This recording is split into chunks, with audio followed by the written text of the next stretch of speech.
कसं असतं, एक स्त्री नवऱ्याला त्याच्या वाईट काळात, त्याच्या संकट काळात साथ देते. अगदी त्याच्या सुखदुःखात ती नेहमी त्याच्या पाठीशी उभी असते. पण वेळ जेव्हा पुरुषाची येते ना, तेव्हा मात्र तो मागे हटतो. कारण का? तेव्हा त्याला त्याच्या घरचे दिसतात, नातेवाईक दिसतात, शेजारचे दिसतात. आणि हे काय म्हणतील, ते काय म्हणतील, आपल्या घरात चालत नाही हे असलं, अशी कारणं तो सांगू लागेल. कारण आपली मानसिकता कशी आहे माहितीये?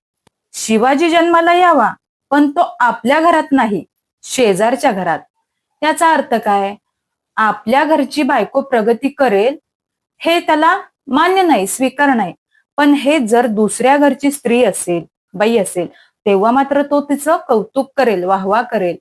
पण त्याची ती मानसिकता नसणार आहे, की आपल्याच घरच्या स्त्रीने असं काहीतरी करावं. म्हणून तर म्हटलं जातं ना, शिवाजी जन्माला यावा, तो शेजारच्या घरात, आपल्या नाही. मला काय म्हणायचंय, तुमची बायको जर प्रगती करू पाहते, काहीतरी करू पाहते ना, तर तिला प्रोत्साहन द्या, तिला प्रेरित करा, तिला मागे खेचू नका. कारण ती तुमच्या खांद्याला खांदा लावून सगळं काही करू शकते.